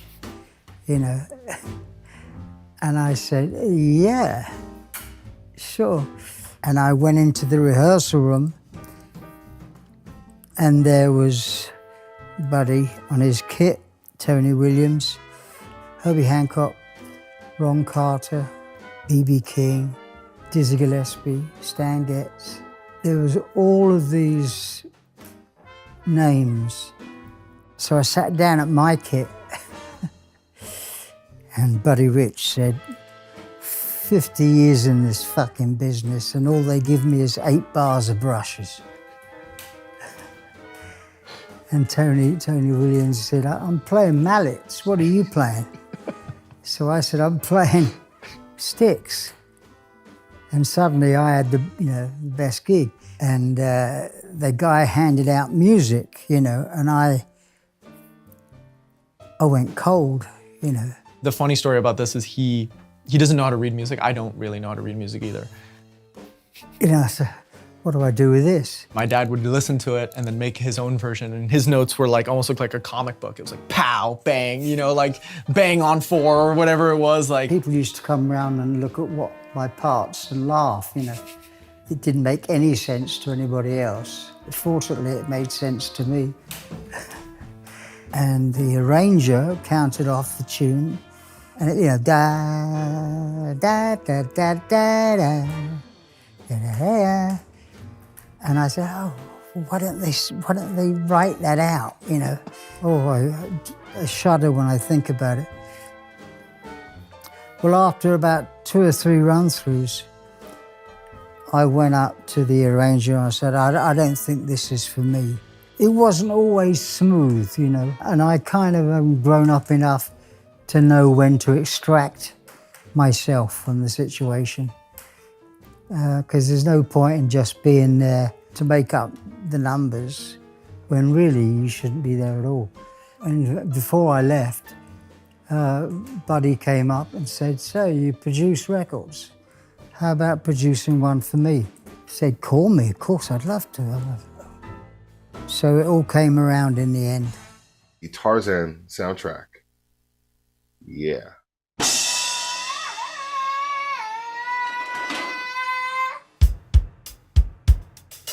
The tribal jungle beats are so appealing to me. I think I'm at that age where maybe the first Phil Collins music I was aware of was the Tarzan soundtrack.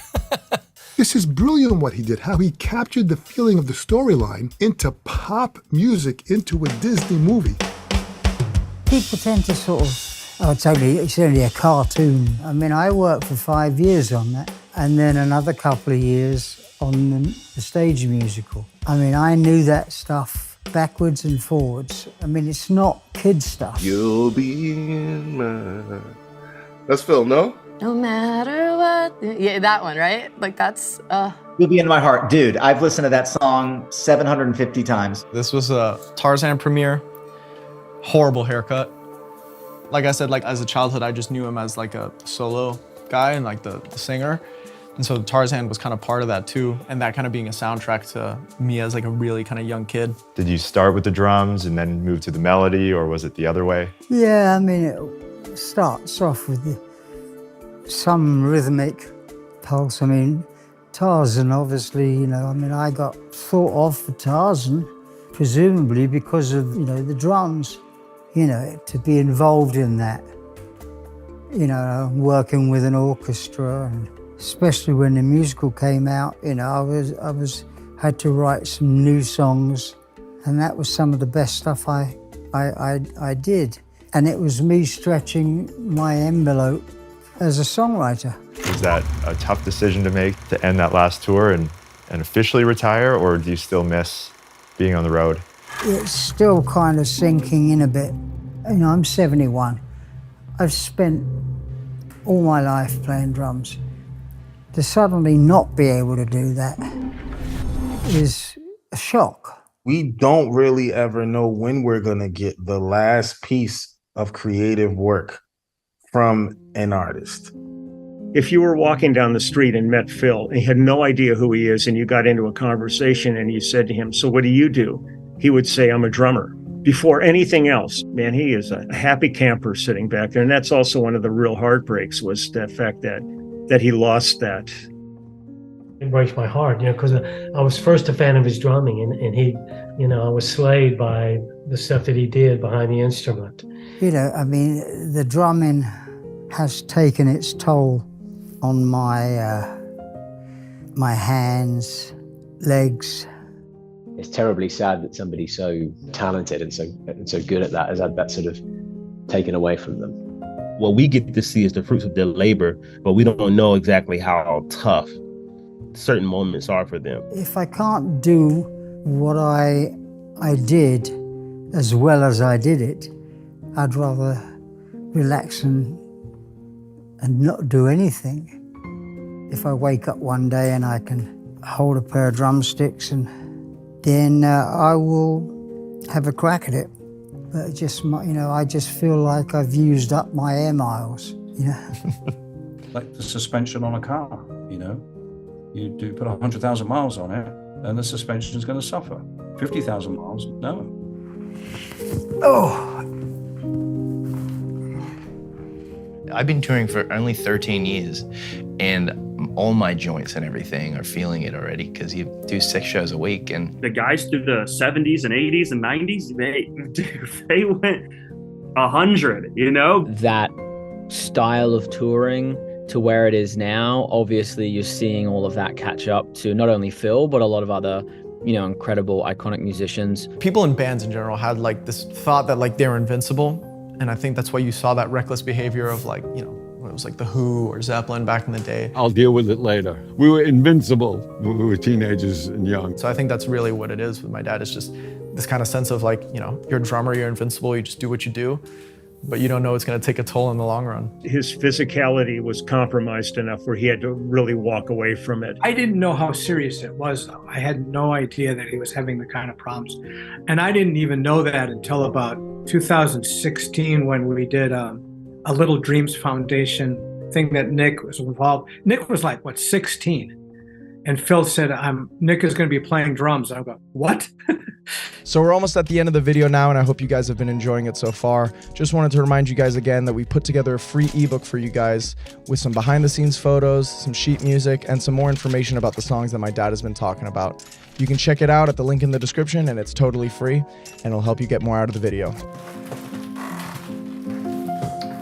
He could easily just go, that's it, I'm done. But he's trying, and you got to admire that. In this way?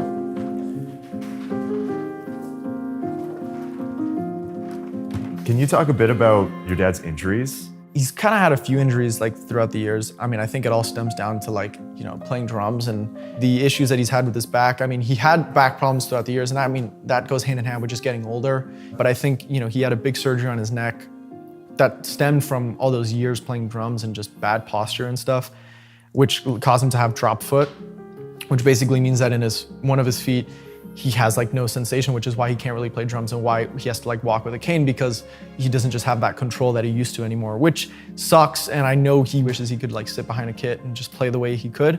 It is what it is. And what I can do with that is just like learn. And even when I set up the same kit, like the concert drum kit, I have to set it up differently because I'm like, I can't go down that road. No, there's no way. Maybe. I refuse to think it was this bad. For my dad, it was more, he was great at playing drums, and that worked, and that setup was great, and he could do everything he could do. And I don't think he was necessarily thinking about, you know, this is gonna take a toll on my back in the long run. Like, he was fine. Phil would walk out and he'd have a cane. I could see that some people thought, oh my God, what happened? Then he'd sit down in the chair and he'd say something to the audience and he'd just win them over. Man, there'd be like 80,000 people going crazy. And you realize at that point that they don't care what condition he's in. They want to be in the presence of Phil. But man, you know, having all those issues, he still went out there and toured. He's a real trooper, you know. All of us in our heart of heart fantasies always hope that we'll get that call and say, let's just do one more. You know, just one more time. Well, we are Genesis. And we are here to entertain you tonight. At that point, I was totally understood the magnitude of Genesis coming back. And so it was also kind of a level of nervousness, like, are we gonna like be able to like pull this off? Those are heavy shoes to fill, whether it's your pop or not. It's like the weight of the world is on your shoulders. That's an inspiring story that he's not like, okay, I'm retired, I'm done, I can't do this anymore. Nick is kind of carrying the torch for him now, which is really cool. I'm sure Phil must be very proud of him. We were playing, I don't know what year it was now, the Albert Hall. Mike and Tony were there in the audience. You know, we played there 5, 6 nights. It was suggested that, hey, you know, because they were all impressed by the fact that how well he played. It sounded like me when I was younger, with a bit of fire, and well, they both agreed that it could work, you know, and that kind of sold me on doing the band thing again. And I think me being able to do it with him definitely helped him want to get back on the road. Because I think by the end, he just wanted to be with his family and spend time with like the people that mattered to him. But I think as I started playing charity shows, maybe the idea may have popped into his head. And after the US Open, he asked me, he was like, you know, I'm thinking of going back on tour. Do you want to play drums with me? I'm like, absolutely, you know. I saw it as giving Nick a taste of what life could be like, and also an opportunity, if you like. It was some of his first performances in like, you know, almost a decade. But the first show for his tour, which was in Liverpool, it was like a warm-up show that we did because we were gonna go do like 5 nights at the Albert Hall in London. We did that, and that was the first show I played, and that was like the most nervous I've been. And at that point now, I've realized the magnitude of he's coming back, he's doing shows again. He gave the people something, because Phil still was on stage doing those songs, performing, being a great personality that he is. And even though he's not playing drums and just singing, he's still delivering the music like the young actor that's inside of him.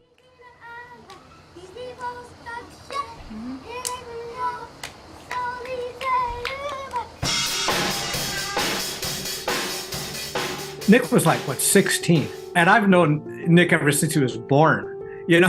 He came out, man, just nailing all the parts on it. And then Daryl told me, like, when they did the Genesis tour after that, his playing had gone up like another 50% at that point. He was that much better. I had done my homework, and they knew that, and so they felt comfortable playing. So I think that was the first thing that eased everything. I was like, okay, so musically, we're okay. I never looked at Nick as like, he got in the band because he's, you know, yeah, he got in the band because he could do it. I mean, I'd known Daryl my whole life, and I'd played with Daryl for a couple of years on my dad's tour.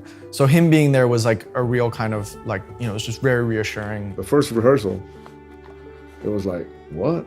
Right away, even stepped up more than I even expected. I forgot about this one, which was me during my teenage years with my red and black Mapex kit in my childhood bedroom. I was getting into drums, but it was, you know, I was still kind of trying to find out what I wanted and what I liked and what I wanted to do.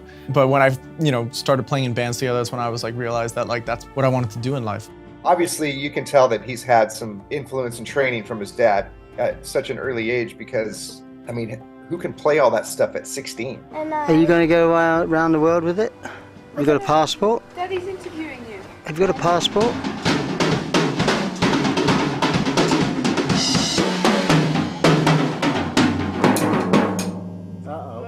Uh-oh. Did you teach Nick how to play when he was younger? No. I didn't really want to be responsible for that. But yeah, he definitely was a huge help when I needed, you know, like to ask him some questions. But he also sometimes like totally gave me pointless advice where he'd be like on Supper's Ready, I was like, Dad, like, you know, I just can't really get this part down. The keyboard solo doesn't seem to be in 9/8, but you're playing 9/8, but then you're doing something else while, you know, while Chester's doing something. He's like, I don't know, dude. Like, he's like they wrote that. I was away, like, you know, and then I came back, they'd written the riff, and I just kind of recorded what was on Foxtrot. And I was just like, that does not help me whatsoever, dude. Like I'm like, I need some sort of guidance. He's like, just remember the riff. No, I used to just learn the riffs, you know, I mean, the... But I remember you telling me when I asked you, it was just stick to the riff and know the riff. And maybe he wanted me to figure it out by myself. But I think like a big part of it, it was, you know, the way he approached it was very live, very feel-based, and kind of wanted me to kind of do the same thing with, you know, all the songs on the set. And then this big one was one of the first like charity performances I did with him, probably asking him for advice and him telling me that he didn't know either, you know, which is the common theme when I ask him for advice. We used to have this thing, secret number 1, secret number 2, and I was amazed at just how there was a groove even when he was very, very young. My way of helping, not teaching, but helping, was to have these things which we called secrets. It was either like special secret number 1 or secret number something. There was a few little tips, and I guess calling it something was a way for me to remember him. And it was like, you know, stuff like keeping the hi-hat going while you're playing a groove on the toms or on the cymbals, or always hitting the kick on the cymbal, or keeping the kick going through fills. And that kept going for quite a while. That was like the kind of easy way for him to give me some sort of tip while not kind of being overbearing and you know, too much. You sit down and play the bass drum with your foot. You're using the hi-hat more, you're playing more rhythms. More! He'd be playing something and go into secret number 3. You know, it was constantly getting better and constantly getting better.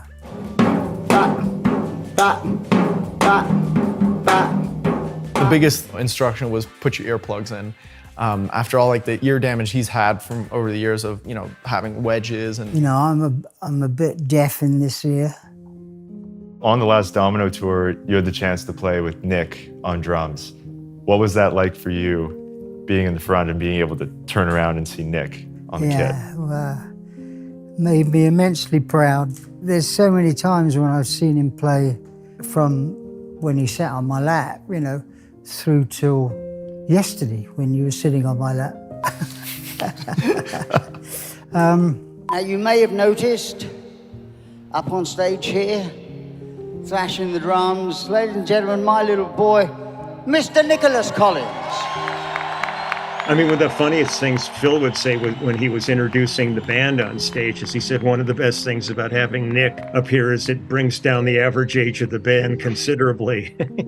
It was so cool for me being in a band and being in bands. The Genesis thing was like, you could just tell there was 50 years worth of friendship and love between them. You know, great memories, not only to share with my dad on his kind of last tour, but also to share with them, you know, as well. It's strange to even think about it. I mean, if you'd have told me 17, 18 years ago that he'd have been playing in Genesis or in my band, you know, come to that, but it would have, I'd have laughed. It's so unlikely, the chances. The worst thing that actually happened to me wasn't drum related. It was, I would do this little piano bit with my dad on his solo tour. We did You Know What I Mean, which was like a really cute kind of father-son moment.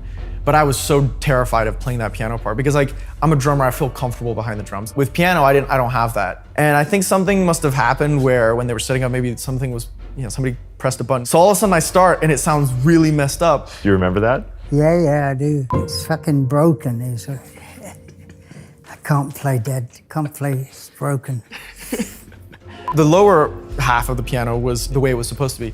And the other one was like an upright bass that was in a normal tuning. And I just had to tell my dad, I'm like in the middle of the song, I'm like, I gotta stop. Like, I can't do this. Yeah, well, that was one of the highlights of the show, you know. And and like, he was like, oh, the keyboard's messed up. And everybody's like, oh, you just messed up, you're blaming the keyboard. I'm like, no, I swear it was the keyboard. Like, and that like traumatized me. Like I had, like the rest of the show, I was pissed. I still have nightmares about it.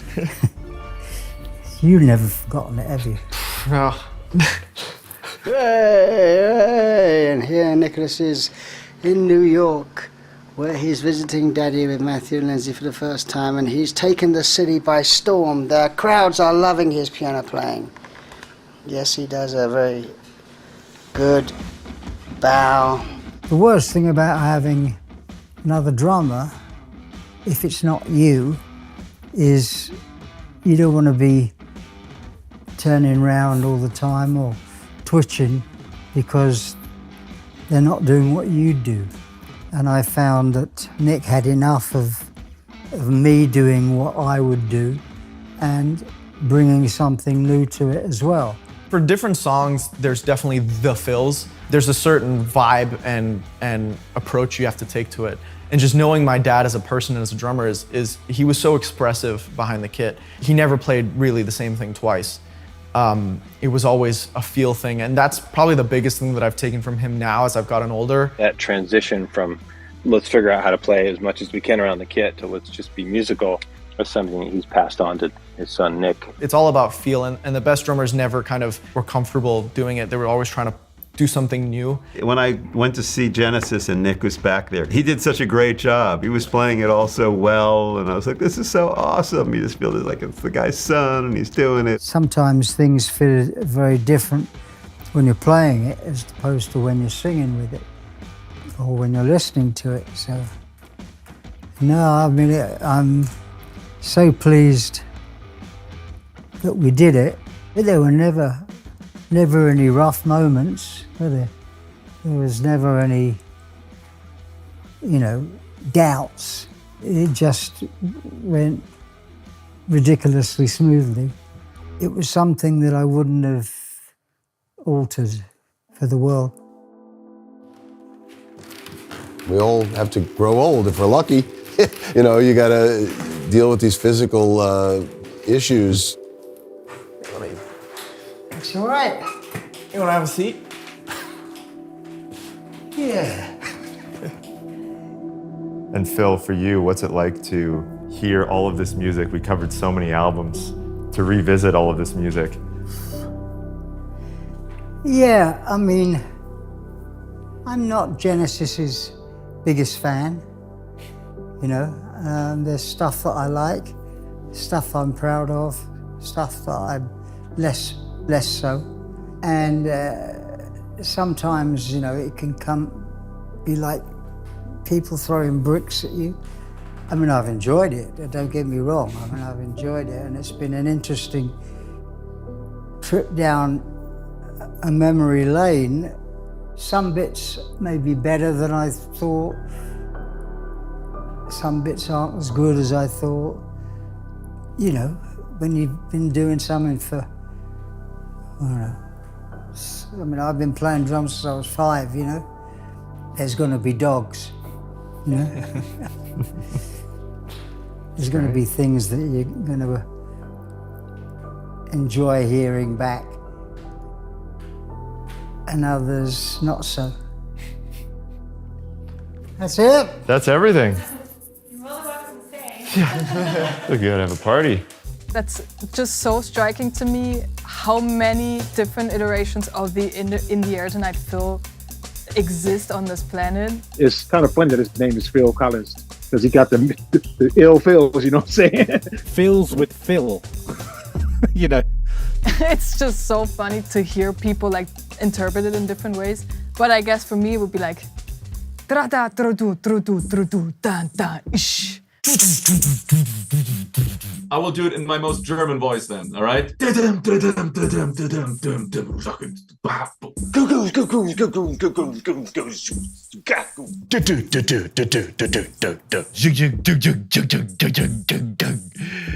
it's all about the room mics in that bad boy. I think I'll keep that. Yeah. It's a bop. Break for lunch? Those drum tones and grooves to this day, man, it still hits the same way, you know, it's timeless. I hope that he's remembered as the great, great prog innovator that he was. It's okay. I've had a very good innings, as they say. And I've done it, you know, most of the things I think that I wanted to do. First he was the drummer, then he was the drummer who sang, then the singer. What next? Phil Collins. People have enjoyed it in the main. I've got nothing to complain about. I've got 5 great kids. I don't want for anything. So you know, I'm one of the lucky ones, really.